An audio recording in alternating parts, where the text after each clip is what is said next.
Good மார்னிங்மா. நம்ம வீட்டில் இன்றைக்கி கொஞ்சம் நிறைய ஃப்ரூட்ஸ் இருக்குது, அதனால் கொஞ்சம் ஃப்ரூட்ஸ் வச்சுக்கிட்டோம்.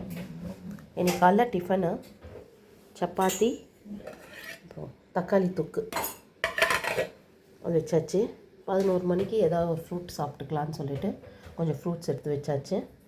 அப்புறம் மத்தியானம் லஞ்சுக்கு ஒயிட் ரைஸு, கொஞ்சம் சாம்பார் பண்ணியிருக்கோம். எல்லாம் காயும் போட்டுட்டு, இது வந்து பாசிப்பருப்பு போட்டு எல்லா காயும் போட்டு பண்ணியாச்சுமா. இது கொஞ்சம் ஈஸி மெத்தடாக இருக்கும். எல்லோரும் ஆஃபீஸ் போகிறவங்களுக்கு கொஞ்சம் பருப்பு போட்டு எல்லா காயும் போட்டு கொஞ்சம் மஞ்சத்தூள், மிளகாத்தூள், பெருங்காயம் எல்லாத்தையும் போட்டுட்டு அதுக்கப்புறம் ஒரு தாளிப்பு விட்டுட்டு அப்படியே குக்கரில் வச்சிட்டிங்கன்னா இந்த மாதிரி வந்துடும். அழகாக நீங்கள் வந்து ஈஸியாக சாப்பிட்டுக்கலாம்.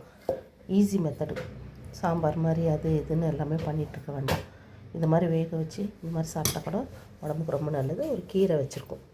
ஸோ இன்றைக்கி ஜெயாஸ் கிச்சன் ஹோம் ரெசிப்பியில் சப்பாத்தி, தக்காளி தொக்கு, ஒயிட் ரைஸு, கீரை எல்லாம் காயும் போட்டுட்டு ஒரு கூட்டு மாதிரி பண்ணியிருக்கோம். நல்லாயிருக்கும் இது சாப்பிட்றதுக்கு. அதாவது வெஜிடபிள் மிக்சர் கூட சொல்லலாம். ரொம்ப நல்லாயிருக்கும். ஃப்ரூட்ஸ் வச்சாச்சு. ஸோ இன்றைக்கி ஜெயாஸ் கிச்சன் ஹோம் ரெசிப்பியில் இதுதான் மெனு. ஷேர் பண்ணுங்கள், கமெண்ட் பண்ணுங்கள், சப்ஸ்கிரைப் பண்ணுங்கம்மா. Thank you so much.